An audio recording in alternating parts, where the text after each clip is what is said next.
is on the point of an evolutionary leap to a higher stage.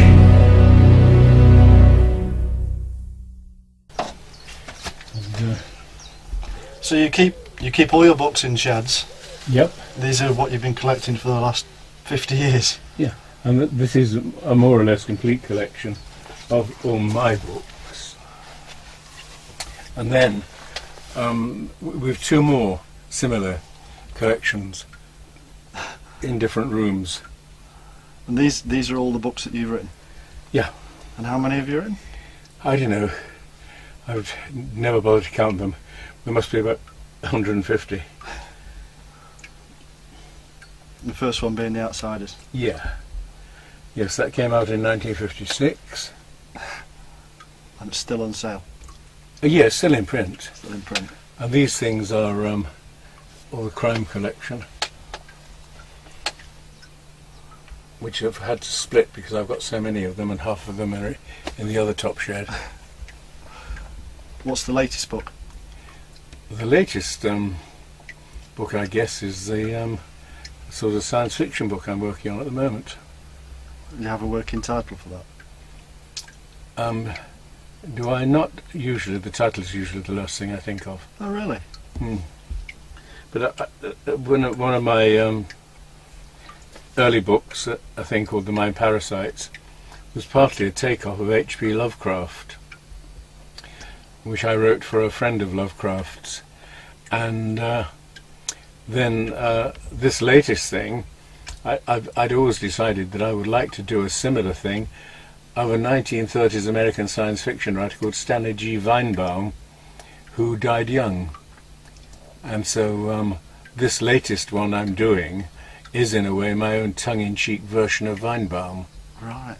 And, you know, so uses some of Weinbaum's ideas, but his basic... Weinbaum invented a nutty professor called Van Manderpootz, and in 4 different stories he invents completely dotty, wild things. Well, I've created my own Van Manderpootz, and he also, invents really wild, dotty things. But I've gone to the heart of his invention, which is really mind control, and what he is interested in is what we were talking about earlier, getting the understanding what the mind is capable of. What is done is to discover that in fact the brain appears to have a rhythm which hadn't been discovered before, a thing called sigma rhythms. Alpha rhythms are about the slowest rhythms in the brain, about 8 megahertz. The sigma rhythms, which he's discovered, are sort of much lower than that.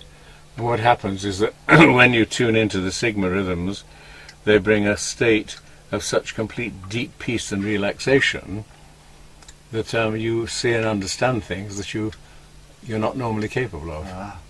So that was the idea behind the book. Like it, yeah. It's got a basis in reality as well. Oh yes, yes. All my books, particularly the kind of science fiction things, have got a basis in reality. Would you care to tell us about just the sheer volume of work that you've managed to do? Is it chore? Is it inspiration? Do you love it? Is it? Well, it sounds like an enormous number of books, but if you actually think about it, Phil just pointed out to me that it amounts to around about 3 books a year, and 3 books a year doesn't take all that long to write. I mean, Anthony Trollope reckoned that he wrote 1,000 words per day, and you know how many shelves his novels occupy. So if you work out that 3 books per year is just possibly 300,000 words, then you will see that you only got to write for 300 days a year, and you've written 300,000 words. And so in fact I'm lazy. Well, I mean, by your standards perhaps, but it's as much as most other people can do just to get the pen and paper out. I mean, do you have many more plans? Do you wish you could have written more? Well, possibly, although I've written quite a lot of books, simply because a publisher commissioned them and I needed the money, which is the story of most writers. But in some cases, for example, a publisher, an American publisher called Random House, said would I write them a book about the occult. This was the time when it was all becoming fashionable, and sort of round about I can hardly remember the date 1970s. now. 1970, yes. And I agreed, convinced that I was going to write a lot of nonsense that would be sort of tongue-in-cheek and how many unbelievable things you can believe before breakfast. But when I settled down to writing the book and to doing the research on it, I was amazed, that I was totally convinced by it. I said to Robert Graves, I'd been asked to do a book about the occult, what would you advise? And he said, don't. But it would have been very bad advice if I'd taken any notice of him, because in fact it was an opening to all kinds of interesting new things. And for example, we all know that it's impossible to know the future. And yet, I quickly discovered a number of cases in which there can be no doubt whatsoever that somebody or other saw a very, very clear vision of the future. And when I'd come across a number of these completely contradictory things, I thought, my God, I don't understand it. But quite clearly, human beings have some mental capacity that goes beyond anything we understand, in our everyday lives. And then I realized that in a way, that has been all my life's work. That's been the kind of thing that interests me, because I'm not now simply speaking about the occult and paranormal. I'm speaking about the fact that when, as a teenager, whose intention was probably to become a scientist, and I was intensely miserable at when I went back to school as a lab assistant to take a BSc. I hated the whole business. In fact, came pretty close to suicide at one point. And then I got terribly interested in poetry. And it suddenly struck me that this was a completely different world, that when I felt terribly miserable, I would start off by reading extremely miserable poetry, things like Edgar Allan Poe's For Annie and things like that. Thank heavens the crisis, the danger is past, and the awful illness is over at last. The fever called living is conquered at last, and so on. And then I would move on to, as it were, more cheerful poems like T.S. Eliot's Wasteland. And eventually, within half an hour, I was reading sort of things like Milton's L'Allegro, which is the absolute converse of that.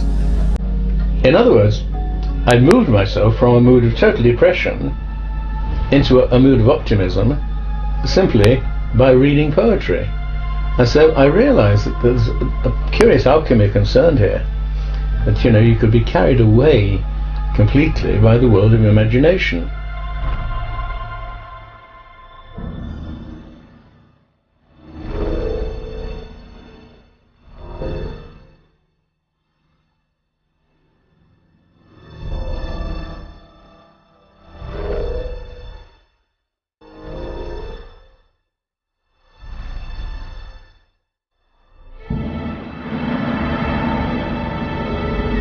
Then it struck me that one of the things that had always fascinated me was the fact that during the 19th century there were so many suicides among men of genius, suicides and people going insane and this kind of thing. And so I then began to feel there's a kind of secret hidden here somewhere. A change came over the human mind at a certain point. In fact, I was able, later on, thinking about this, to pinpoint the date of that change. It was the year 1740. And what happened in the year 1740 was that a printer called Samuel Richardson, who was writing a kind of book about how to write letters, suddenly got an idea for one or two letters that seemed so good that he thought, I won't waste these on a do-it-yourself book. And he went away and wrote this book, which was letters from a servant girl who was writing to her father about the fact that now that her mistress was dead, the new young master had said to her, don't you worry, Pamela, I'll look after you. And she said, she could hardly believe in her luck. Then, of course, from then on, the new young master did his best to get her into bed. And the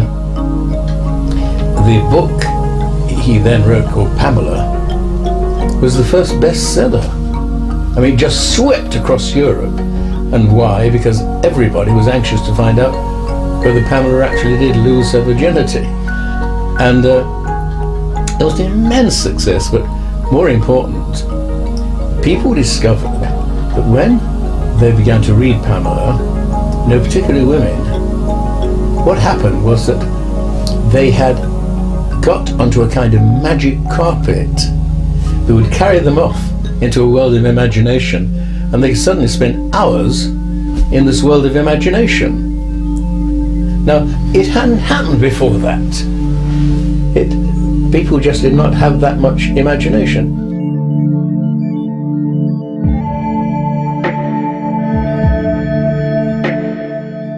What was it that drew you to the dark side, for want of a better way of putting it?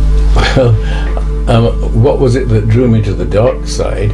I don't know, in a sense that I look upon the subject of the paranormal, the occult, as a dark side.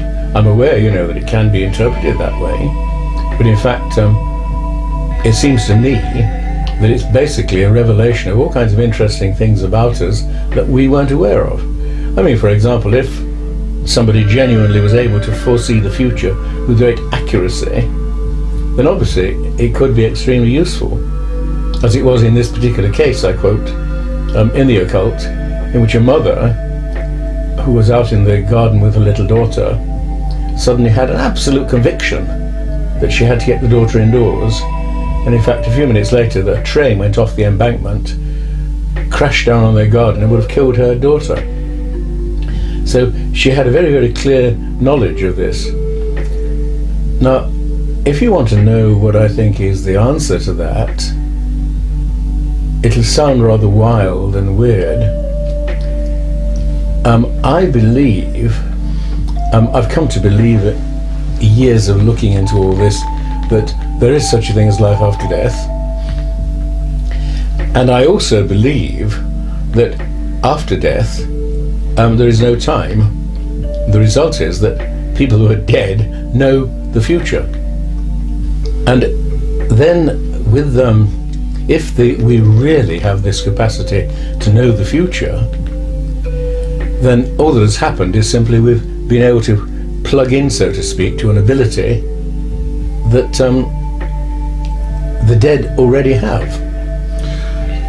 Do you have an opinion on why people have such polarised views about this matter? Because it seems to me that there's very little middle ground. There are, well, I encounter many people who are just flatly not interested in what they would call religious or occult nonsense, and then at the other extreme you have either people who subscribe to it without questioning it, or men like yourself who have spent decades looking into it and they clearly find there's something of value there. There doesn't seem to be much middle ground where people just generally discuss it. It seems to be all or nothing. And that's simply because most people belong, as it were, to the ordinary physical world and can't really be bothered. And I understand this perfectly well. That seems to me to be a perfectly good point of view, not being interested in it. The fact remains that I do get rather angry with certain sort of so-called scientific people who say, oh, the whole thing's absolute total nonsense, when all they mean is they've been too lazy to really study it and look into it. Because almost anybody who studies and looks into it ends, I'm pretty sure, like me, totally convinced. But there's this all-pervasive point of view, and it's, again, I think it's becoming prominent these days with the arguments about creationists against science. And so many people, in my experience, seem to believe that if a scientist pronounces upon something, then that's the end of the matter. Yeah, there's no argument involved. Except that you can still be an idiot as well as a scientist, and that unfortunately is true of a huge number of scientists nowadays. Surely not. I think Arthur C. Clarke said something along those lines as well. And he's what I would call an idiot, yes. You were not impressed by Arthur C. Clarke? No, because he started off by saying, oh, well, I'm a total skeptic about all these things. And then, of course, ended by making a television series in which he took great care to stay on the skeptical side of the line. But you can see that he's simply being dishonest. And I've got the feeling that that applies to a great many so-called scientists. You see, this business of life after death, I was asked to write a book about the poltergeist. And like most people, I assumed that the poltergeist is a manifestation of the mind of disturbed teenagers who could cause all kinds of weird things to happen. You know, objects to fly through the air and that kind of thing. I have your book, by the way. And I was then asked to go and have a look at a place in Pontefract where there was a poltergeist haunting. The poltergeist had smashed every bloody thing in the house, every cup and glass and plate. So Joy and I went off to Pontefract, and on the way we stopped at a place in Derbyshire where they were having a sort of meeting, and I attended it and gave a lecture. And then a man called Guy Playfair came along. Now, I had been in correspondence with Guy, knew that he knew a great deal about all this, and therefore I hung on because we were supposed to be getting a move on to Pontefract. And when Guy came, I said, you know, we're just going to investigate a case in Pontefract of a poltergeist. What do you think poltergeists are? And Guy said, well, they're basically, I forget what he said. they're footballs. I said, they're what? He said, they're footballs. I said, what are you talking about, they're footballs? He said, well, the thing is, you see, when people get emotionally disturbed, they leak energy, particularly sort of, you know, unhappy people. He said, and the energy tends to take the shape of a football. He said, you know, it's an extremely light kind of quality. I said, well, what happens is that you've got a house that's full of invisible footballs.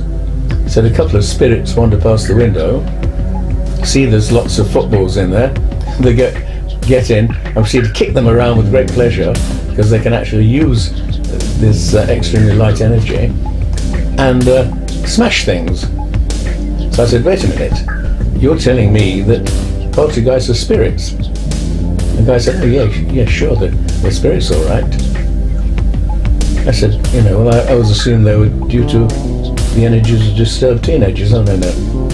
He said, some are, I'm sure, but you know. So anyway, when we left, he said, and when these footballs explode, they turn into water. So when we left, I said to Joy, poor chap is as mad as a hat. So we reached Pontefract, went along to this house where all this stuff had taken place, and when we said to them, well, how did the whole thing start? They said, well, it's most peculiar, these sort of pools of water kept forming on the floor. And the more they told me about it, the more I saw a guy knew all about it and I knew nothing about it. And it was quite obvious that, in fact, you know, then the daughter of the house, a nice teenager called Diane, told me how she'd been dragged upstairs by this force, what's more, with a grandfather clock or a grandmother clock lying on top of her. And I said, weren't you frightened? And she said, well, no, oddly enough, I wasn't. She said, but it left great bruises on my throat. Well, when I thought about that, I thought, you know, a girl who's dragged upstairs by an invisible force, yet somehow does not feel frightened because somehow the force is partly coming from her.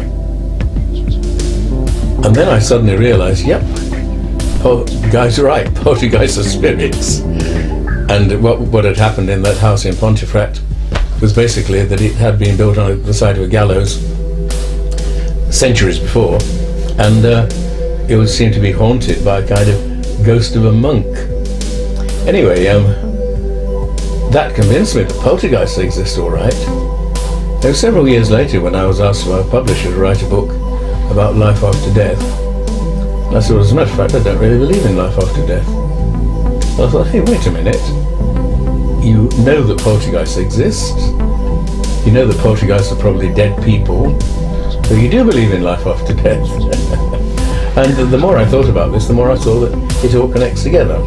But it connects together in a way that completely denies what we regard as, ordinary physical normality.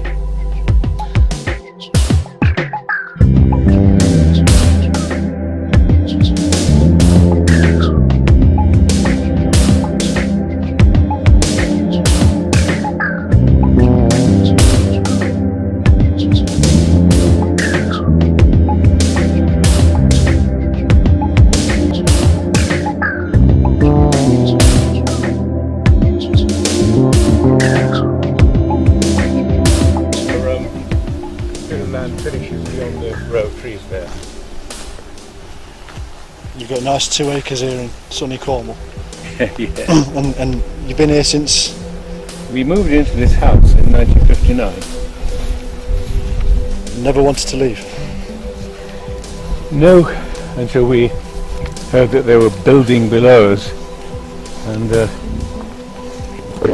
we couldn't find anywhere satisfactory anyway. Just look at this, like a jungle.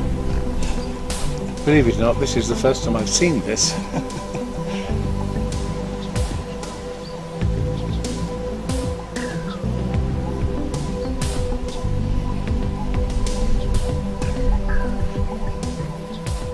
Our property more or less finishes with a deep ditch on the other side of those trees between us and the next field.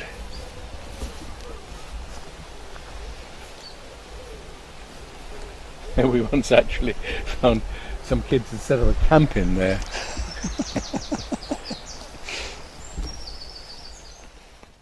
Have you been to many haunted places? And the reason I ask is that I've been to a number myself, and whether they were haunted or not, they fascinated me because of the atmosphere to them. I'm wondering if you've done anything similar.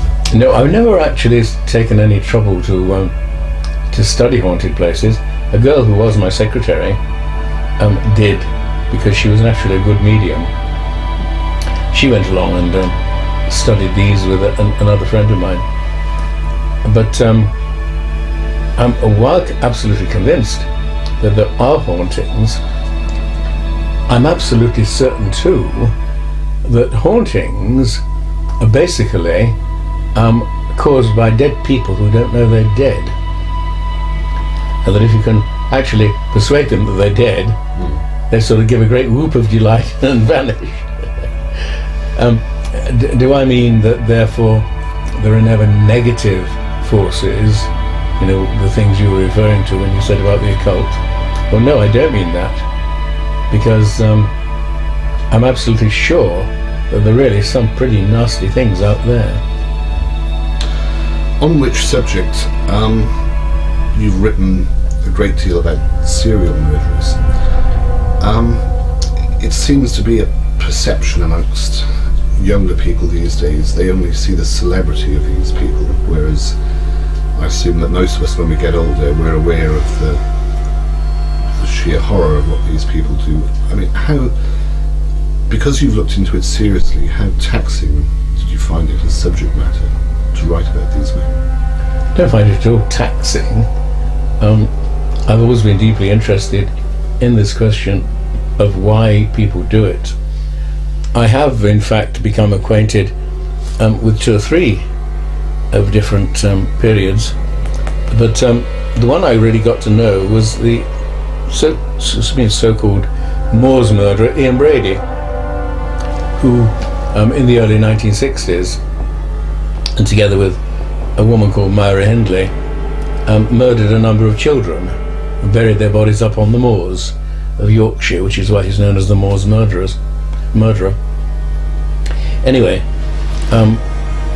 this girl who turned up here once at 3 o'clock in the morning said she wanted to write a book about her correspondence with Brady, and could she quote Brady's letters. I said no, she couldn't, because they were his copyright. I then got a letter from Brady saying, was it true I was helping this girl to write a book about him?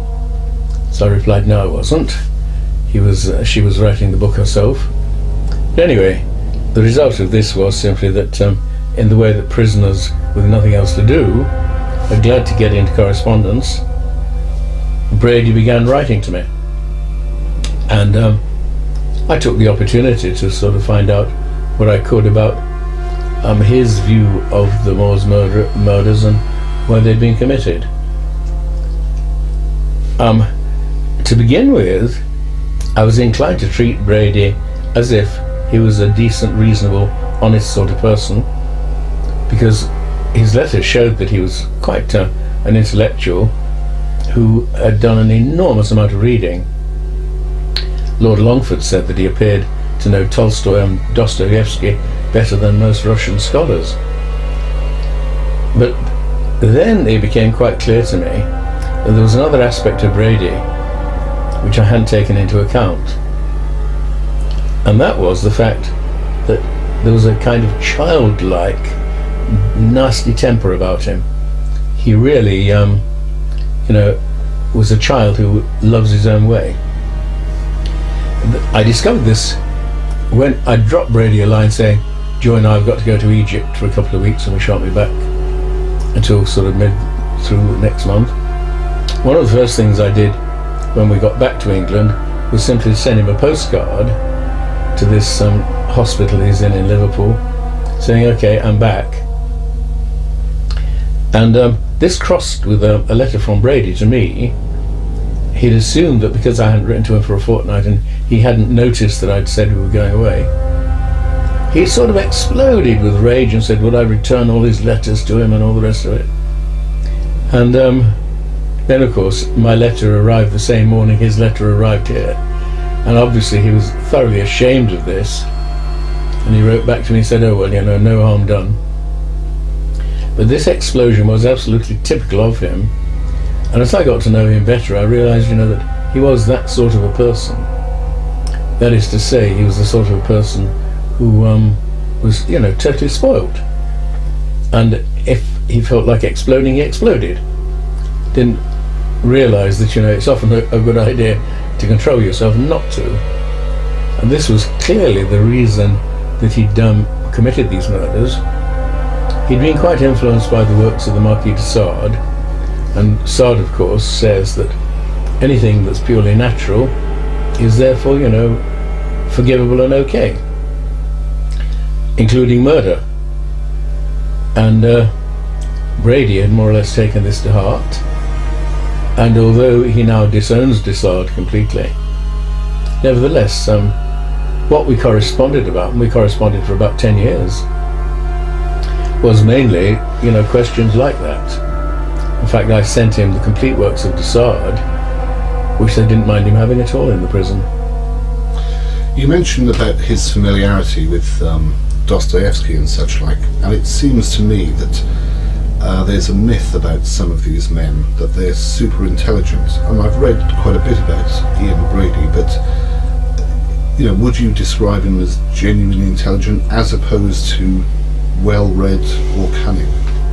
Well, I helped Brady finally to publish a book, because I saw that this was one jolly good way for him to get a lot of these things out of his system. One very perceptive reviewer remarked, Brady is certainly clever, but not half as clever as he thinks he is. When he got into arguing about whether it's wrong to commit crimes and so on, he would say, society commits crimes all the time, and then quote to me the Americans dropping napalm and killing children and all that. And I would say, the problem is that two wrongs don't make a right. I agree totally with you about the napalm. I don't agree with you that therefore if society commits evil, you've got a right to go out and do it yourself. It was quite obvious that this was a point he just simply did not pick up. It's a matter of retreating into philosophical abstractions. That's right, yeah. One question: what did your association with Brady harm you in the public eye? Do you think? Oh, I don't know, because I never taken any notice of what. I wrote various articles about Brady in the Daily Mail, who paid tremendously well, but whether they actually did me any harm, I don't know, because I merely sort of told the truth as I knew it about Brady. Who is the person you would most like to have chewed the fat with? Rasputin, Cesare Borgia, Alexander the Great? Does any character come to mind? Not Cesare. The problem with all of those, particularly Cesare Borgia and Alexander the Great, is that they were undisciplined people, whereas I have always had a total obsession about the idea of mental discipline. And when I've got to know criminals, I've always seen that the real problem with them is a certain lack of mental discipline. I've got a feeling that, if there's such a thing as salvation for human beings, it lies in mental discipline. I mean, the people I've admired most have been other writers. For example, Henry James, the American novelist, once struck me as probably one of the greatest novelists of all time. It's an opinion I no longer hold, but did for quite a long time. Now, I would have liked very much to have met Henry James. Right? And then T.S. Eliot, as among modern poets, I admired greatly, and probably he was an enormous influence on my work. And I did meet Eliot, and in some ways got to know Eliot moderately well, because we were trying to get out of jail an American poet called Ezra Pound. We were both working on this. But, the answer to the question is, Eliot was an extremely limited person in many ways mentally. I mean, total conversion to the Church of England is an example. I can't think of anything less likely than me joining the Church of England. Would you care to tell us a bit more about you and T.S. Eliot trying to get Ezra Pound out of jail? Oh yeah.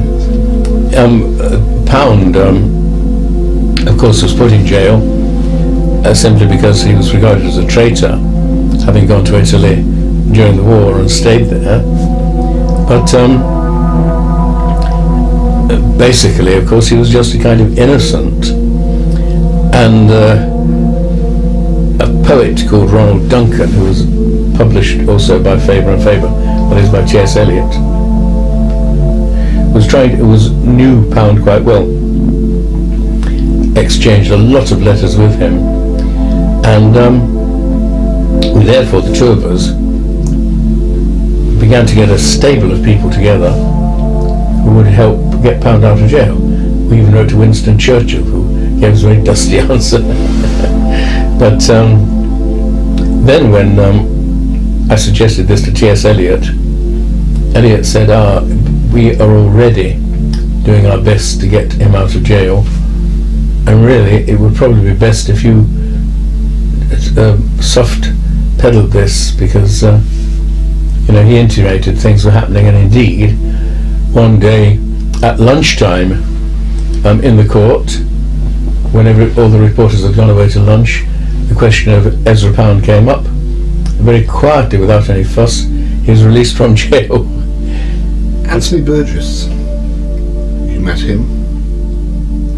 Do you have any printable thoughts on the man? Anthony Burgess, the novelist, is rather interesting, is that he is, as far as I know, the only person about whom his biographer wrote a violent attack. The biography of Anthony Burgess is basically an attack on Burgess, saying what idiot he was. And although Burgess and I got along quite well, because I went to Mallorca with my family for one winter, and Burgess was also a writer in residence there, and of necessity we got to know one another pretty well. I always felt that he was an immensely conceited man, and the sort of man who wanted to be sort of regarded as knowing absolutely everything. And I felt that this touchiness of his meant that in a sense, we didn't really get on ultimately well together. In fact, he did a very nice piece about me in the first volume of his autobiography. The second volume of his autobiography, which came out, I think, after his death, had an extremely vicious and nasty piece about me in it. And this doesn't surprise me at all. Why was that? Well, the reason I think he wrote a very nice piece about me was that I'd reviewed his autobiography very favourably, the first volume, which I thought is a very good book. And he was one of these kind of literary people who, you scratch my back and I'll scratch yours. And then, but he realised, that basically, fundamentally, we just do not agree. I mean, he once told me that he suffered from free-floating guilt. It's quite apparent that, there was something badly wrong with him. He had this kind of thing. And of course, he said he was a Catholic, or he'd become a Catholic to deal with this free-floating guilt. Well, since, I've never in my life been bothered by free-floating guilt, we obviously had fundamental things not in common. I mean, this sounds a terribly conceited thing to say, but I think Anthony was basically jealous of me. When we were in Mallorca, they had a quiz in which, our students were answer the questions and so on, and I was the master of one team and Anthony was the master of the other. It cannot have been a coincidence that my team beat his team. And also, he claimed to know an enormous amount. The truth was he was a know-all rather than, questions like who wrote Mozart's 37th Symphony and so on. Instead of, as anyone who knows anything about music would have replied, well, Mozart didn't write a 37th Symphony, he got it wrong. And so he felt, that I'd set a deliberate trap. So no, it's a pity. As you can see, I'm a rather friendly sort of person. I tend to like people. And I would have been perfectly happy to continue together. And I always regarded Anthony as a friend. Until after his death, I came across this second volume of autobiography with this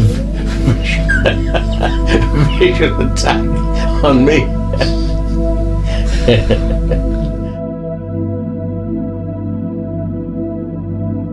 Most people who say no, they don't believe in God, like Dawkins, are idiots who don't know what the question means. If you said, do you believe that the universe has a basic purpose? I'd say yes. And that, in a sense, is, saying you believe in God. So do you think that it's an intelligent purpose? Yeah. I think the universe has an intelligent purpose.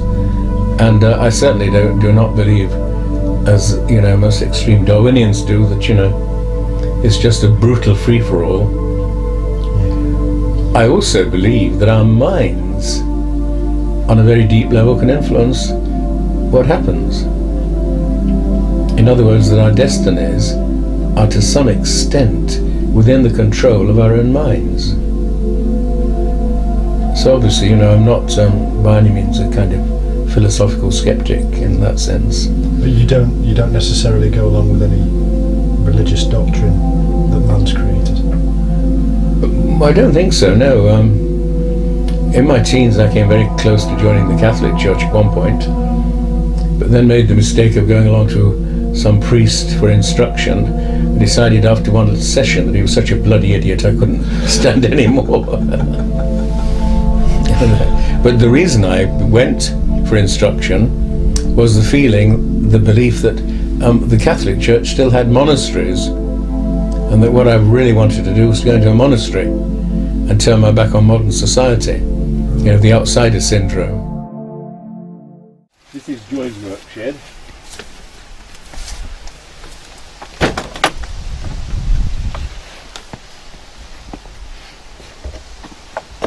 But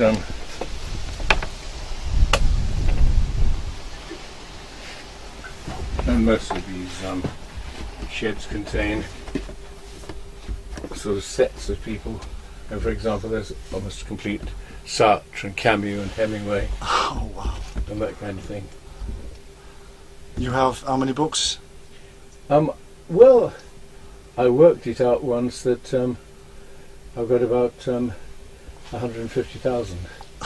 But that's only a rough count based on actual shelf space, assuming that so many feet of shelf contain so many books.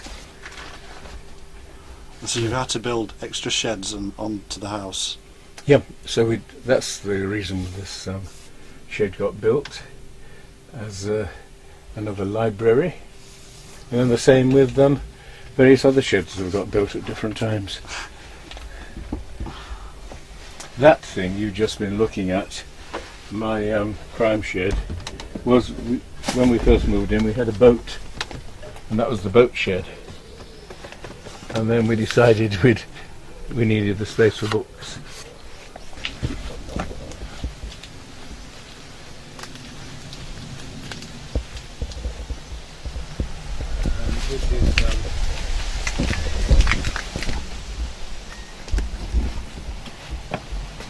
This is just another library shed which we decided we must build, simply because we had so many books.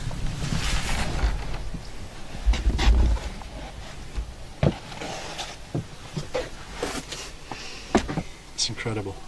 Yeah, so that's the poetry collection at the back there. Over there. All of the volumes on UFOs, which I accumulated when I wrote a book called Alien Dawn. Ah, that's a very famous book, that. Alien Dawn, yeah, a good book, I think. Yeah. I think probably one of the best books written on UFOs. I agree. It's one of those seminal kind of books that everybody's got to have who's interested in UFOs. Yeah. Yes, it covered it pretty well completely. This is all biography, in alphabetical order. And that, oddly enough, is kind of show business biographies, which I've accumulated as time has gone by. It's one of the things over the many years that you've been writing, you must have met an awful lot of very famous people, these celebrities. I suppose so, yeah. I mean, you rank amongst them. Yeah. So. Yes, I suppose so. Not that the celebrities ever really interested me. No. I don't think I ever met any really interesting ones. No? Nobody like Noel Coward or anybody like that was really... No. Noel Coward and I saw one another in the Athenaeum Club when I was there having lunch with some old guy who said he could tell me the identity of Jack the Ripper. Right. And he was sitting at the next table. But the old guy's account of Jack the Ripper, he was the one who thought that it was the Duke of Clarence. Right. Which of course I've written up. So do you know who Jack the Ripper was then? Well, no, I think that I've changed my mind once or twice. There was a period when I thought it was James Maybrick, the sort of Victorian who got poisoned by his wife, probably. Yeah. Right. But I've changed my mind since then, simply because the American the serial killer team decided that it couldn't be that sort of a person, and since they probably know more about serial killers than anyone else I can think of, I decided, to drop this idea about it being Maybrick. Clearly, you've been a very well-known man for decades now. Would you care to tell us where the transition came from Colin Wilson, who perhaps had dreams of writing or whatever, and how you started on the path to the man you are now? Well, in a sense, you see, I had tremendous luck in that my first book was an overnight success and literally catapulted me to fame, so that I woke up, as one critic once said, like Lord Byron, already famous. But before that, it was a sort of really pretty long, hard struggle, because I was born into a working class family in Leicester. My dad was a boot and shoe operative who never at any time during the 1930s earned more than about £3 a week. So there just wasn't much money around. Although Leicester, unlike Nottingham, did sort of fairly well in trade.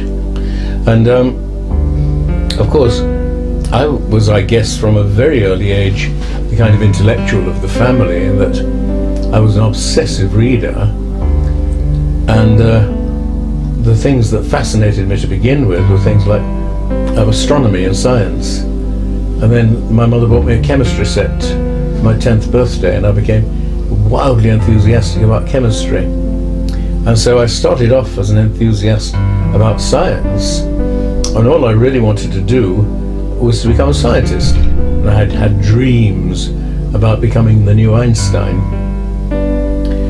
And then when I was 15 at school, I realized that I'd got to start thinking about the future, because my parents couldn't afford to send me to a university. And so what was I going to do? And of course I tended to sort of drift along in the way that most people do. When I left school, my old headmaster said, look, there's a job here as a laboratory assistant if you want it, but you'll need another credit in maths. So he said, you'll have to take the maths exam again. So I really settled down, worked like mad, took the maths exam and got the credit, and went back to school as a lab assistant. Well, although that sounds wonderful, a step in the right direction, actually it turned out that I hated it, because during that time between leaving school and then going back to school again about 2 or 3 months later, I'd become fascinated by poetry and by literature in general, and I'd really started doing some really wide reading, including on philosophy. So I was sort of pretty unhappy, and this was the period when I started reading poetry and sort of daydreaming, and the time when really I began to think about this great mystery of the time when human beings began to dream about sort of other times and other places, and that absorbed me so deeply that when I went back to work as a lab assistant, science just no longer interested me. The person I had become most deeply interested in was the writer Bernard Shaw, and he seemed to me, quite honestly, the greatest writer that the West had produced, and I still tend to feel that, rather. I have this enormous admiration for Shaw. And so for a long time what I was hoping is to write plays and to become known in that way. Well, I had to work away at school as a lab assistant. Although I totally lost interest in science, I suddenly thought, this is just a bad joke, why do I put up with it? And I thought, all I have to do is to pick up that cyanide bottle on the shelf, on the reagent shelf, and take a swig, and in sort of 5 minutes I'll be dead. So I decided one day that that is what I'd do. And I went along to the chemistry class that evening, the class in analytical chemistry. When I went in late as usual, they were all grouped around the professor at the desk. I went along to the shelf, took down the bottle of potassium cyanide, took the glass stopper out of it, and as I lifted it to my lips, smelled that distinct cyanide smell like bitter almonds, and then quite suddenly had an extremely clear vision of the next few seconds of an intense pain in my stomach, and I suddenly caught the bottle up and put it back and thought, what are you doing, you silly fool, you don't want to die? And this cheered me up enormously. Anyway, from then on, I realised that what I really wanted to do was to get more life, not less. And so I stayed at school until they realised I wasn't interested in science anymore and sacked me. Then at the age of 17, I became a civil servant in the Leicester branch of taxes. Hated that just as much because it was just sitting around in a boring office all day long. Then in those days you had your period of national service. So when I was 18 I went into the RAF. And for a while I found that quite enjoyable because of course training particularly meant that I was no longer sitting around mooning and doing nothing. And so I became much happier. Then once I settled down in the RAF, the job they gave me was a clerk in an auxiliary unit which only came in at the weekends. They were, in other words, they were part-time soldiers. I must confess that I was tremendously subject to boredom in my teens. I realised that it was something that I had to learn to get rid of. Anyway, I finally got out of the RAF by accident. The adjutant had given me a letter to type out, and I'd made a bit of a mess of it as usual, and he came in and said, Wilson, aren't you ashamed of yourself? And waved this thing under my nose. And something in me revolted, and I said no. And he looked rather stunned, and then told me to go and wait in his office. I must confess, tempted to pick up an inkwell and throw it at him as he came in. I thought I might as well do it good. But anyway, to my surprise, he was quite sympathetic and said, "What's the matter, Wilson?" It was then an idea occurred to me. A friend I'd had throughout quite a lot of my teens was a homosexual in Leicester. And I said, well, I just feel hopelessly like a fish out of water. He sent me along to see the medico in the unit, who himself turned out to be a homosexual, and who completely bought my story that I was homosexual. Well, all that I'd intended was to get myself, an agreeable job. I didn't want to get out of the RAF. To my astonishment, I found myself out on my neck, which was really wonderful. Because, of course, the question is, what was I to do? Now I was out of the RAF, back sort of in civis, and the RAF didn't even realise, the civil service didn't realise that I was out, and therefore, in a sense, I ought to go back into an office. I suddenly thought, no, never again will I go back into a bloody office and put up with that kind of boredom. It suddenly struck me that the answer would be to become a tramp. So that's what I decided to do. I saved up enough money working in labouring jobs to make a little, just about enough to give me a start, and then off I went, sort of more or less tramping the roads, sleeping in haystacks, this kind of thing. I found it was a much harder life than I'd expected, because of course there's no rest for you if you're sleeping in a haystack, and the feeling that you might be disturbed at any moment. Anyway, for quite a long time I did this. I actually then took a boat over to France. Went to see a pen friend that I'd corresponded with in Strasbourg, and was there for a while. And then finally got fed up with that and came back to England. The problem was what to do next, continually. What I did was to go and take a job in a great big chemical firm in Leicester called Richards, and there I met a nurse who was 9 years my senior, and I sort of I was quite attracted to her.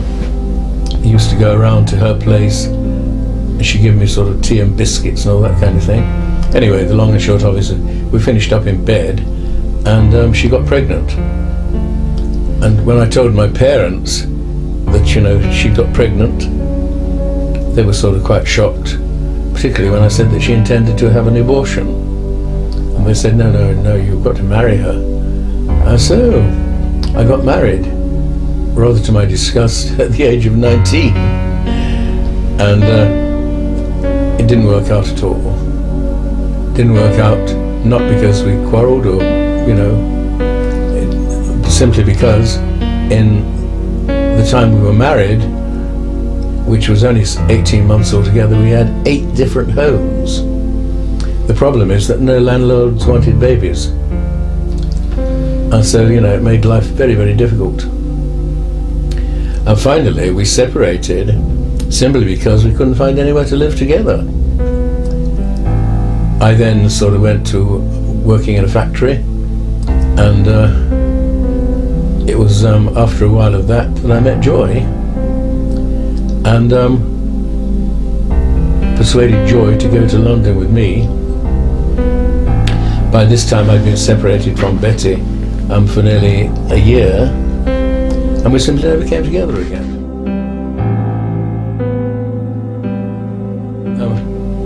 The most amusing story was that we went along to a party at the publisher Faber and Faber, which was T.S. Eliot's publisher, hoping to meet Eliot, and but in fact T.S. Eliot didn't turn up, and so we went and piled into a taxi, and as we were passing the new Watergate Theatre near the Haymarket, we saw this giant crowd around the theatre, so we told the taxi to stop and went and inquired what was happening.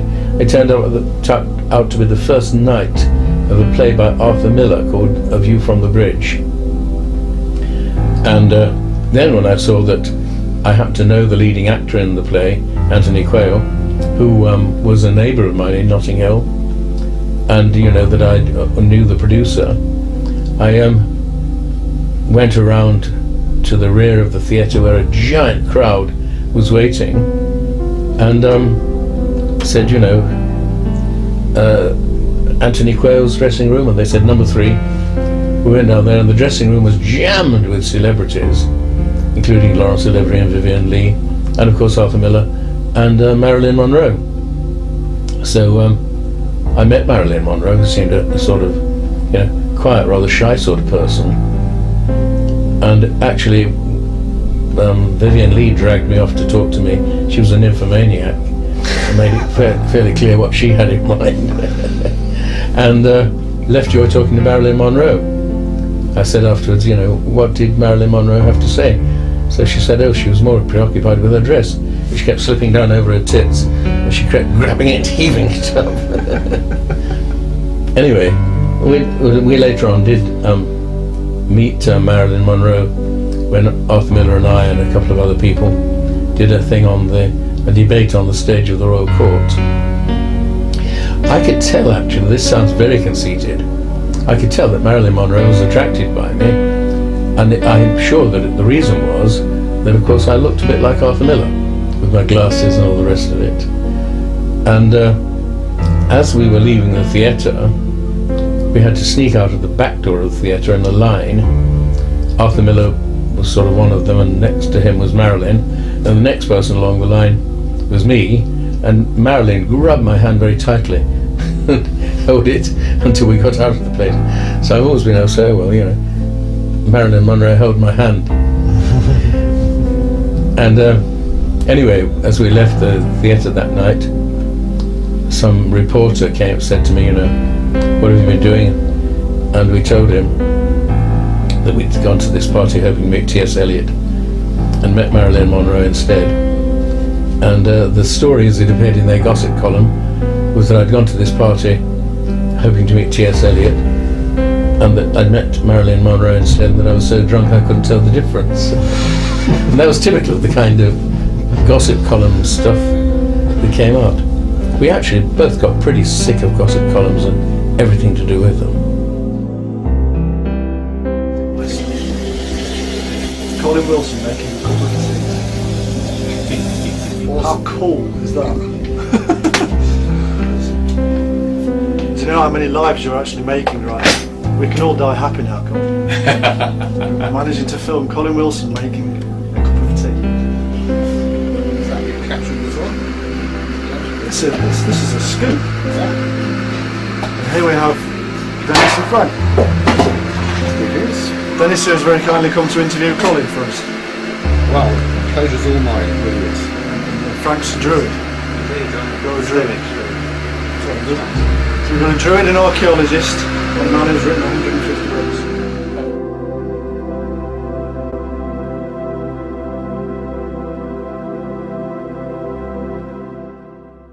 This will sound pretty awful, but I had always been absolutely convinced throughout my teens that I would be the major writer of the 20th century, and that, you know, the only three names in English literature would be Shakespeare, Shaw and me.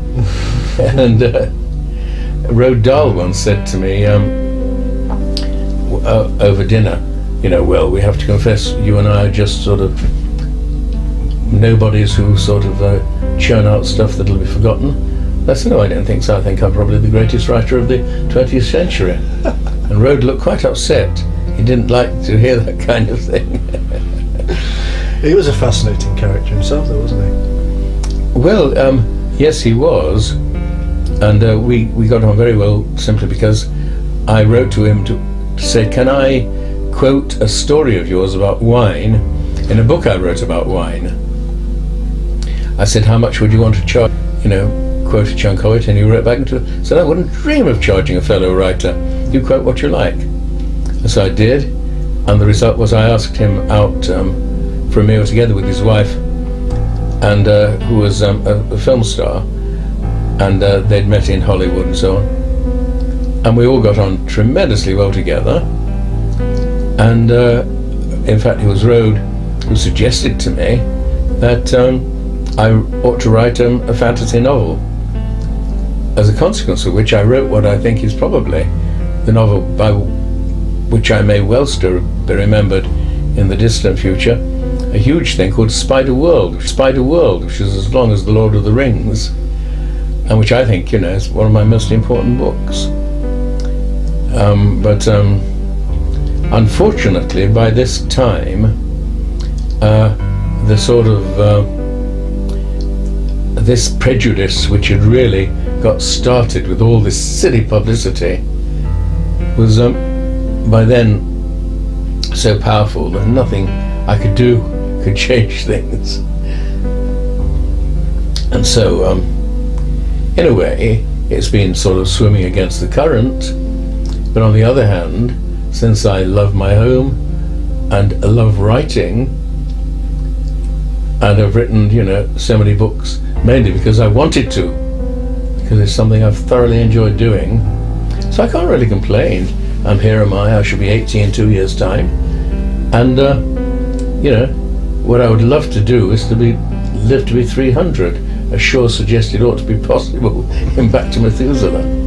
And other books that you've done that are collections of historical mysteries and such like, and I thought they were just absolutely first rate. I really enjoyed them because to me they were treasure troves, and I couldn't begin to fathom where you had dug up all this information about these arcane subjects and such like. So, you know, from a personal point of view, I thought those books were wonderful as well. I know they perhaps don't fall into the category of the others that you're talking about, but would you like to tell us something about that, about exploring the subject matter for these kinds of books?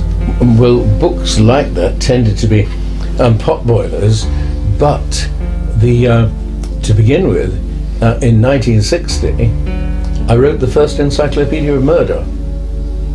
And this was because I'd always been fascinated by the subject of crime, because my grandfather told me that he'd been a child in Whitechapel at the time of the Jack the Ripper murders. And this fascinated me because I've got a book lying around the house somewhere called The 50 Most Amazing Crimes in the Last 100 Years, and at the head of each article there's a picture of the criminal, you know, sort of like Crippen or Seddon or whoever. At the head of the Jack the Ripper article there was just a huge black question mark. And so I was fascinated by it, and I began exploring everything I could about Jack the Ripper. I came across an article in a little magazine called Titbits that was very popular at that time, and the head of the Salvation Army said in this article that he was convinced that Jack the Ripper was a bloke who'd been his secretary. Naturally, a friend of mine who was very interested in Jack the Ripper has tracked down the article and the whole story.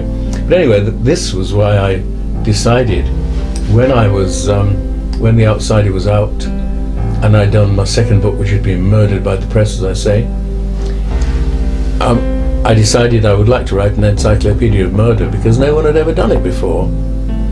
You know, if you wanted to look up some particular murderer, you just had to look through kind of fat anthologies of things with title like, you know, Only the Gallows Ahead and that kind of thing. I presume that living in Notting Hill at that time as well, you must have been familiar with Christie. Yes, absolutely, with the Christie murders.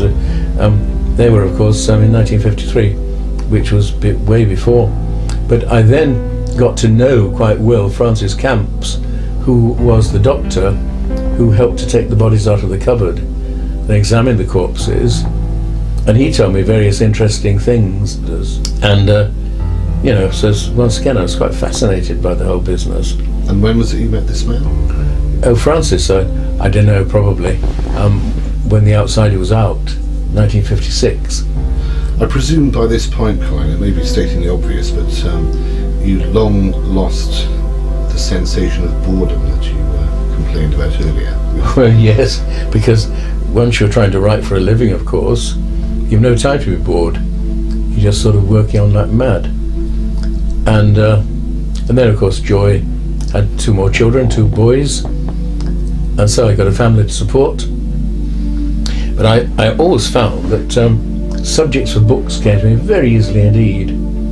I mean, one day I was looking through a play about Rasputin, written by some sort of writer about 40 years ago.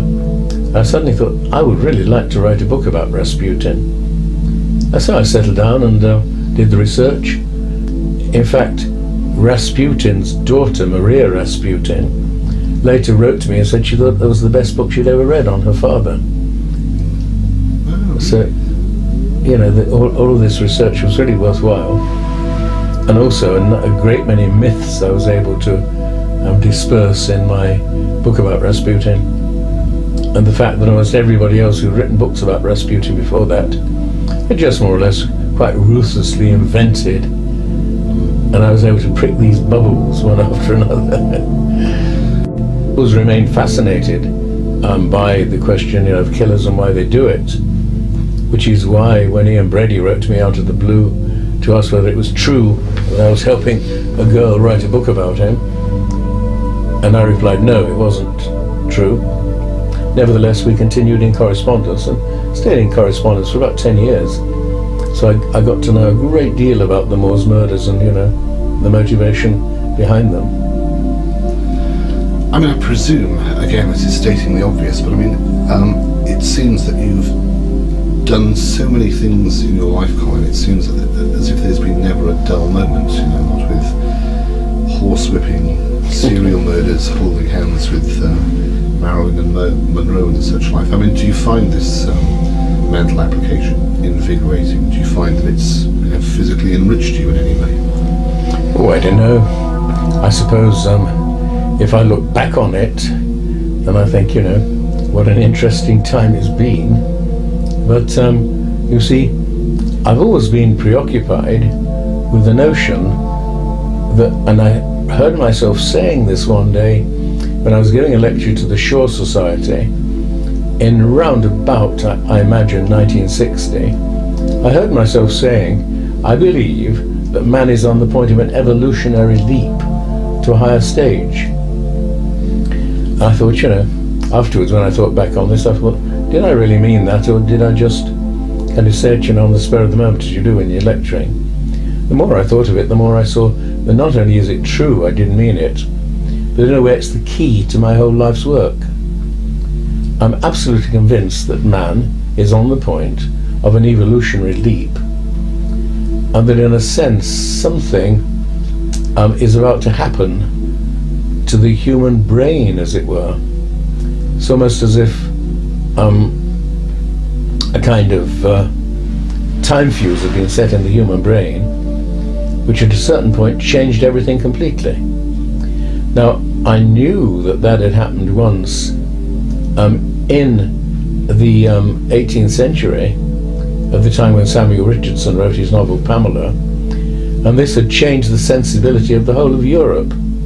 Quite suddenly, people had discovered that, they enjoyed sitting in an armchair with a book and floating off on this magic carpet into other people's lives, because that's what it amounted to.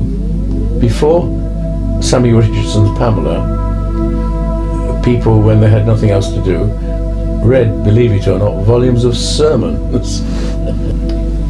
I could see that this had occurred once in history after Samuel Richardson, and that it caused an enormous change, because what it brought with it was this whole movement we now call Romanticism, and sort of Byron and Shelley and William Blake and all that kind of thing.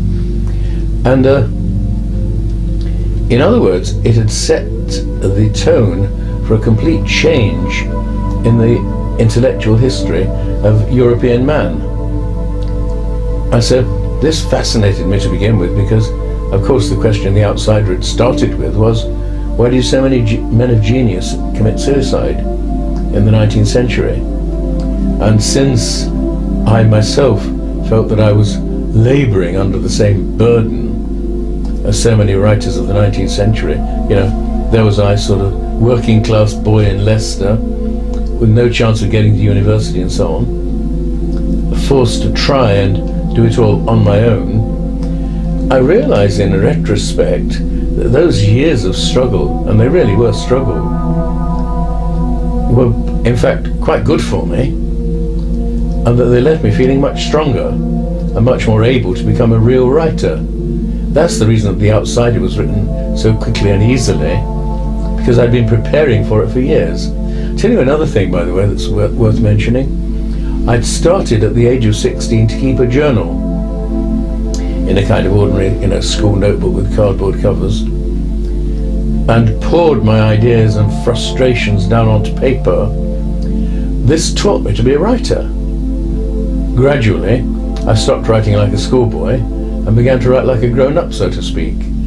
And so whenever people say to me, how do you become a writer? I say, well, the first thing to do is start writing a journal. That's the most valuable thing you can do. And so I felt in a way that I'd been preparing for this whole thing for years. By the time when I wrote The Outsider, and The Outsider almost seemed to write itself. There's an experience I had that convinced me of this. The experience was this. 1989, I was lecturing over at a place called Sheepwash in Devon to a largish group of people on New Year's Eve. And that evening it began to snow, and it snowed and it snowed and it snowed. It snowed so heavily that the farm was in the middle of the countryside, and the farmyard was down a slope. And so that when we wanted to get out, we couldn't, because we couldn't get out of this slope that was completely covered in snow. Anyway, it just so happened by total chance that my car was the only one that actually would grip the snow and get up the slope. I managed to get out of this place after 3 days being stuck there, driving back to Cornwall. Well, it was a very, very difficult drive, because the road was only as wide as these roads around here. In other words, for two cars to get past one another would have been very difficult. And I didn't know where the ditch was, because it had filled with snow. So what I could see happening was, I'd skid and land in the ditch. And then I'd somehow, and these were the days before mobile phones, have to get through, on the nearest phone and get myself heaved out by the AA. Well, I continued driving, in other words, with total focused concentration, because I didn't dare to let it go. And I drove like that for hours until I got back to the main Exeter Road, where the snow had been churned up by passing lorries into mud. Then, as I was able to relax on the main road, I suddenly found that a very peculiar thing had happened to me. Suddenly, everything was deeply fascinating, as if some peculiar light had been turned on, and everything I looked at was fascinating. If I went past, let's say, I don't know, a tree or a lamppost or a tiny village or whatever, I wanted to kind of look over my shoulder with the feeling that it was so fascinating. And that state of deep interest and fascination, which I saw, I'd created accidentally by this intense concentration on not going into the ditch. That this was a change of consciousness of a sort that I'd never expected. That I'd achieved a new level of intensity and consciousness. And what I've been trying to do ever since then is to recreate this. And I finally reached the stage of being able to do it. You know, so that even if, for example, I take the car and drive into Truro to go to Tesco's, I can concentrate like mad on the way there and get myself into this state of mind and actually feel, you know, kind of heave, like your car being stuck in the mud, and suddenly, you know, the wheels come free.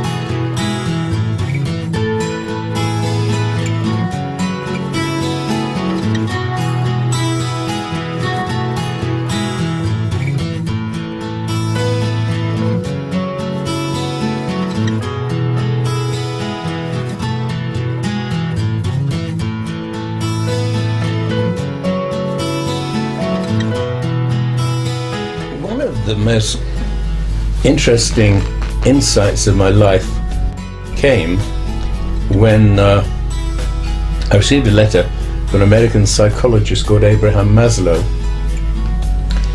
And what Maslow said fascinated me. He said that as a psychologist, he got sick of studying sick people, as Freud did, because sick people talk about nothing but their sickness. And being a cheerful sort of person himself, he decided that he would study instead happy people. And so he went around asking various people, who's the happiest person you know, and got a list of these people. Then he went and met them and quickly discovered something that nobody else had ever discovered before, because nobody else had ever thought of studying healthy people. And that was that all of them had, with a fair degree of frequency, what he called peak experiences. They were just sudden experiences of sort of wonderful happiness, you know, bubbling over. And, for example, a young mother was giving her husband and kids breakfast when suddenly a beam of sunlight came in through the kitchen window, and she thought, my God, aren't I lucky? And went into the peak experience. A chap, Marine, who'd spent years in the Pacific without seeing a woman, came back to base, saw a nurse, and went into the peak experience because, he said, he suddenly realized women are different from men. He said, we don't normally recognize this, we take it for granted, until suddenly it hits you as it hit him. And he says that absolutely as different from men as horses are from cows. Well, these are typical examples, and as soon as he began talking about peak experiences to his students, they began describing peak experiences that they'd had and that they hadn't really noticed at the time. And so, for example, one of them was working his way through college as a jazz drummer in some obscure little basement, and one morning, at about 2 a.m, he suddenly found he could not do a thing wrong. He was drumming absolutely perfectly. And as that happened, he went into the peak experience. And then, another student said, yes, I can cap that, and told a sort of similar story of the same sort. Well, Maslow then noted an interesting thing. As the students began to talk to one another about their peak experiences, they began having peak experiences. And what's more, once they'd got used to talking about the peak experiences with one another, they began having peak experiences all the time. In other words, having peak experiences was simply a matter of thinking and talking about them, and you suddenly realize that there is, as it were, a form of consciousness which is, quite commonplace, or ought to be, and that we don't really notice simply because we've got so used to taking it for granted. And a man called Richard Morris Buck in the late 19th century was sitting talking with a group of friends, among whom was Walt Whitman. And he got so absorbed in the poetry they were quoting to one another and so on, that when he left the place, he was in a tremendously exalted, happy state of mind. And in the carriage that was taking him home, he suddenly noticed a kind of red glow in the carriage. And he thought, what's that? Fire somewhere. And then when he looked more carefully, realized, no, it wasn't in the carriage. The fire was inside himself, giving him this overwhelming feeling of sheer happiness. Well, from then on, he began to collect examples of other people, Walt Whitman, for example, who'd had this same experience, and that had carried them into a level of wild happiness. Now, Maslow himself found, as I say, that people could have these experiences by simply thinking about them and talking about them, and as soon as you began to take it for granted, something, as it were, inside you relaxed. And once this something inside you had relaxed, then quite suddenly you were in a state in which peak experiences were exceptionally easy to come by. Anyway, this fascinated me in itself because ever since I was a child, I've always been inclined to have sort of experiences of great happiness. I noticed them as a child, particularly, at Christmas time, as all kids do. And that everything seemed quite different at Christmas time, and so on. And then later on, when I discovered chemistry and various things of that sort, once again, I'd be carried away completely and totally into a sort of, not really an ecstatic state, but something like that, into a feeling that everything was more wonderful than I thought it possible that it could be. And I called these states holiday consciousness, because they were kind of consciousness that you got when you were setting out on holiday, and suddenly, as you're bowling along a country lane or something of the sort, you've suddenly got this feeling of, my God, it is a wonderful world, isn't it? And I think that, in fact, if you could induce these states of mind we're speaking about at any time, you would get this sort of feeling that the so-called bad things there seem to be are not particularly important. You see, this business of sudden wild happiness strikes me as so interesting because it's in a way so close. There's only a paper wall between what we call our ordinary consciousness, which tends to be slightly pessimistic, and this feeling of total happiness and relaxation.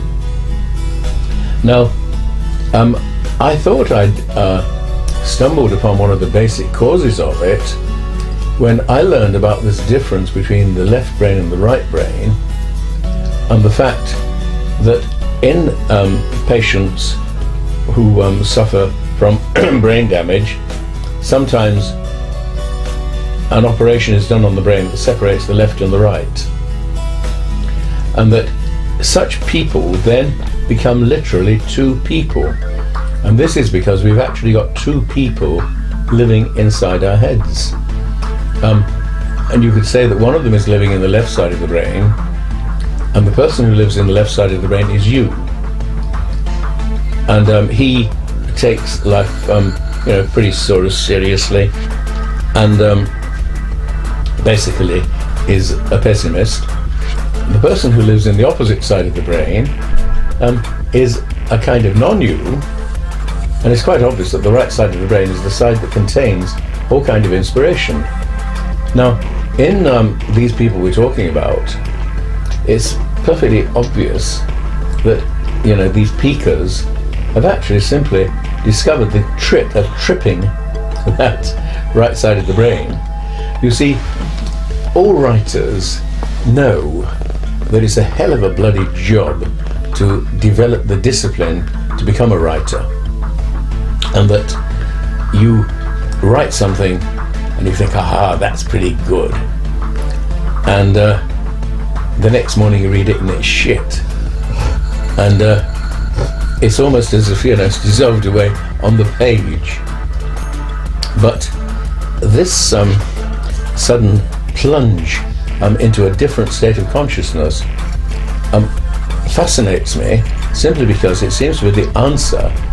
You see, when, as I say, a writer is struggling away with something, but he refuses to let go, keeps worrying it and keeps at it, and then suddenly gets this feeling of total breakthrough, and then suddenly realizes how very close this is.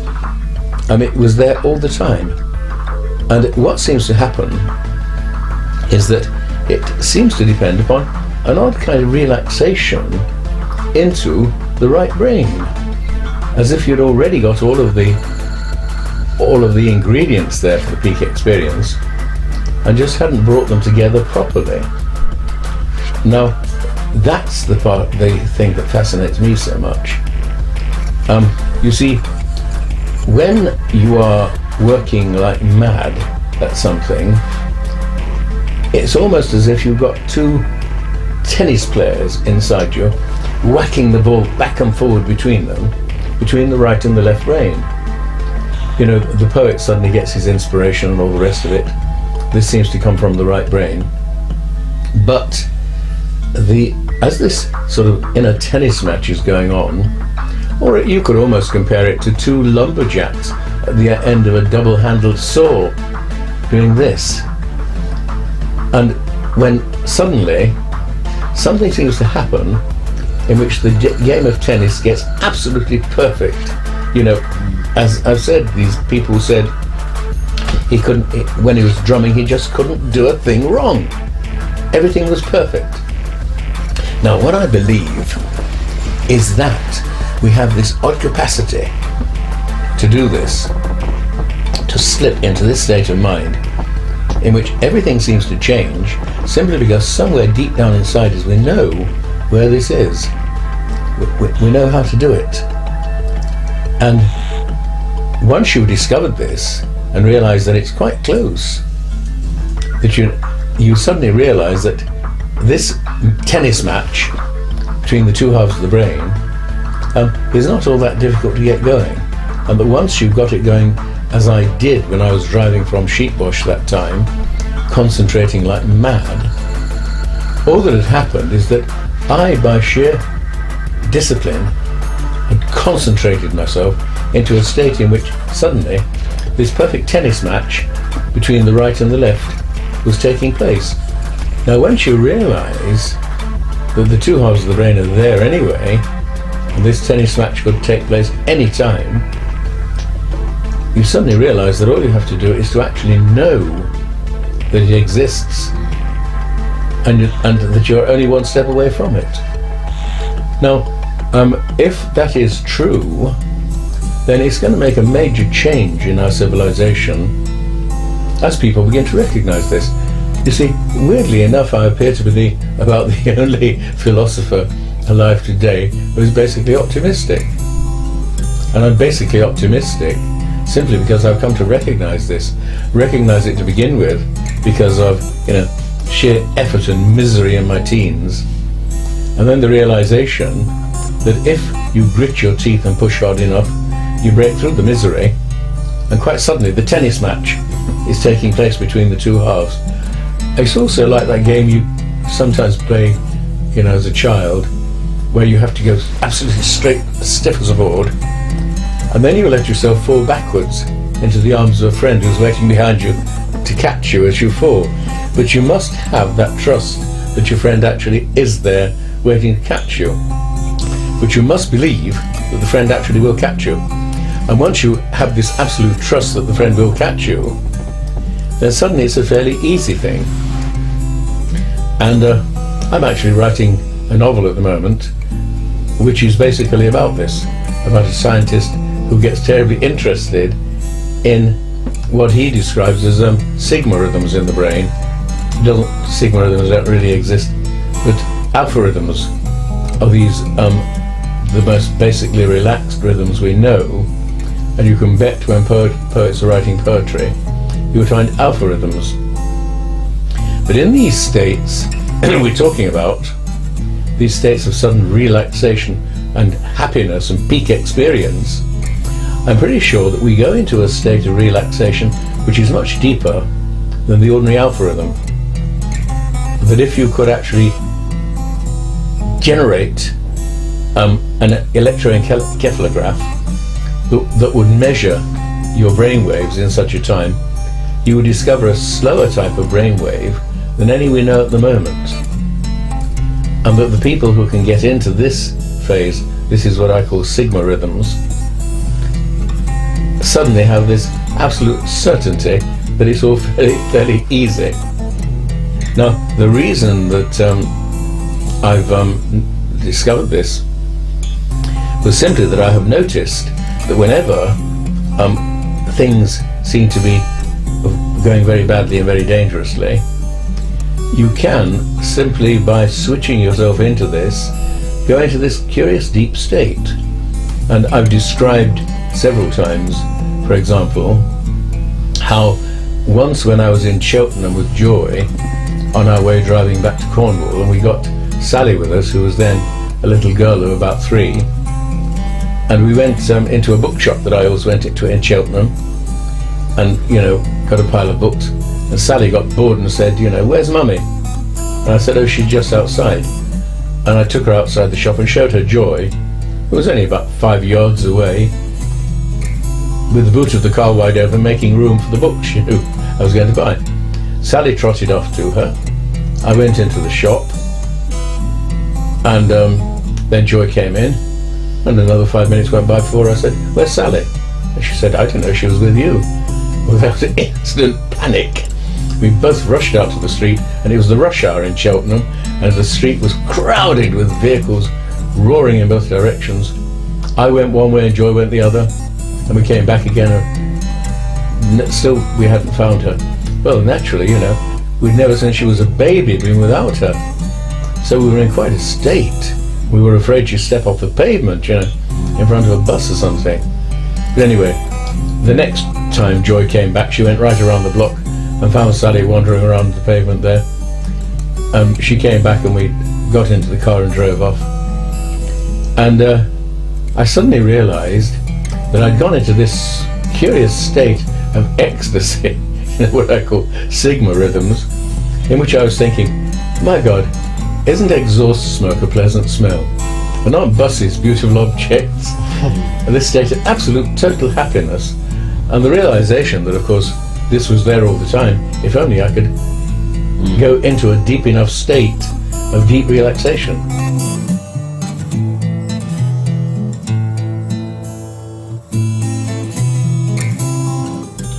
Do you think Nostradamus was an apocalyptic poet? Do you think he was a seer, a mixture of the two? He was undoubtedly a seer, and undoubtedly had this peculiar ability to suddenly see the future. But the way that this worked in him, I just don't know. I think he actually went into a kind of state of this deep inner relaxation through staring into a candle flame, and when the state of relaxation was on him, suddenly he knew all kinds of things, which came out in the rather complicated form of the quatrains. One girl, the wife of a professor, at a class of mine in a girls' college where I taught in America, was talking in America, and talking about what I've more or less been saying now, about grounds for optimism, said, how can you be optimistic in a civilization with plastic kitchen tiles?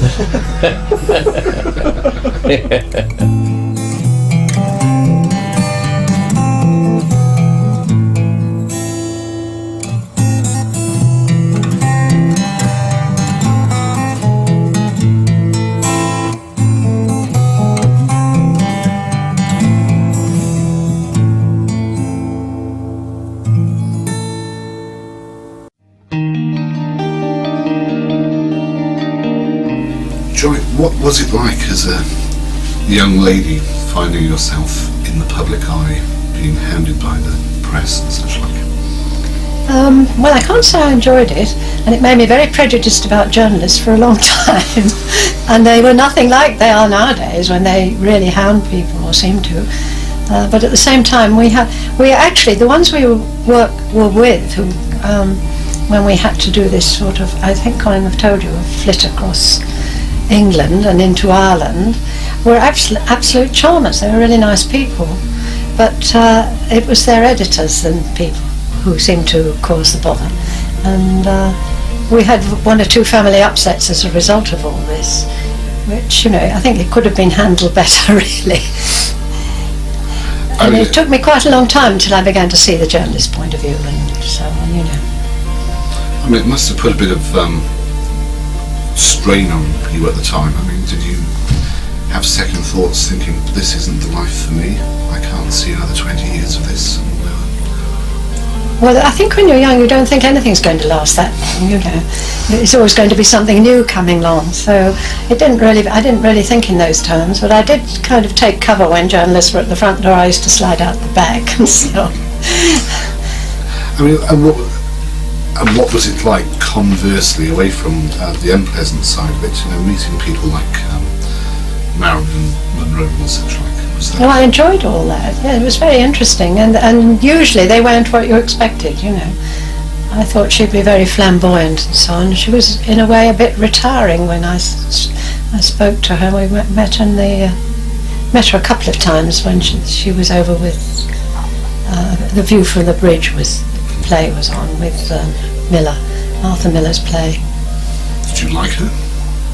We liked both of them, yes. I liked her, yes. I was surprised. I didn't think I would, but she was quite a sight in that she was dressed in this beautiful red velvet dress, which had literally been sewn onto her, and she was in the middle of this dressing room adjusting it in front of the mirror. And the room was full of people like Vivien Leigh and Laurence Olivier and so on in the back of the theatre. It was a comedy theatre, I think. She was quite oblivious to them, and she was just adjusting her appearance in the mirror and chatting to me in a quiet sort of, friendly way. I mean, were there other people that you were surprised at how they were, what they were like? People like Laurence Olivier and such like? I suppose, in that in that case, he was smaller than I thought, but actors often are smaller than if you've seen them, at a distance either on the stage or the screen, they often appear larger than when you meet them in the flesh. And Vivien Leigh the same, she was small. Well, you would expect her to be fairly petite, I think. But, as for writers and poets, they were most, I suppose those people we met most, they all had their own personalities and so on, which... Was there anyone that you particularly liked that perhaps Colin wasn't fond of, or vice versa? No, I don't think. I think on the whole we tended to agree on whether what people were like. We approached them from the same sort of angle in a way, and perhaps were critical of either critical or non-critical along the same lines. Otherwise we would have been fighting amongst ourselves, I suppose. I think that in those days literary people had more of they seemed to have more of an interesting personality, whether it was that their lives had been they were more mature perhaps, the writers we met. People like Eliot and so on. I mean, there was he had his definite personality, and what did you think? Which of course emerged into his work, and a lot of the poets and so on, like Louis MacNeice or John Lehman, who ran a magazine there, and then we met people like Ionesco from France, and that was quite interesting. And Robert Graves? Robert Graves, yes. We spent time with Robert Graves on Mallorca, and got quite friendly with him. He was very good, very interesting person. I'm reading his book now, again, Goodbye to All That, about the First World War, because I was studying it. But he never mentioned it was there, but you could tell he'd been a soldier. Although he was quite a flamboyant poet in his way, he had that kind of, and that's the sort of thing you would see people's experience came out in their, you know, in their everyday personality. I mean, do you find it pleasing to look back at having met people such as this? Because when I was speaking to Colin earlier, in this day and age, we are talking about the winners of reality shows and such like, who I doubt will be remembered in 40 years' time. But you're able to talk about people such as Robert Graves, Marilyn Monroe, Laurence Olivier and such like, who by any standards have stood the test of time. It must be pleasing, or I presume it's pleasing for you to, you know, think back about these people that you lived with, and you know, you were on equal I'm glad we had, or I had the opportunity. I mean, I didn't really earn it. I think Colin did, but I mean, I was just lucky to be in that at that time, around at that time, I think. So you did think it was lucky after the incident with the horsewhip and such like? Yes, all that horsewhipping business. Well, I mean, it was at the time. It was in a way, I think the attention was drawn to us because there had been one or two other elopements at the time which caused it. Nowadays it wouldn't cause any kind of interest at all, but at that time it was, I think James Goldsmith ran off with some South American millionaire's daughter or something at that time, and it was, that caused great scandal and so on. And then after that, somehow in the wake of that, our unfortunate episode came up, so they were looking for that sort of story. And nowadays, of course, there's no news in it at all. There's no point in running away, is there? Unless, I suppose, there's a lot of money involved.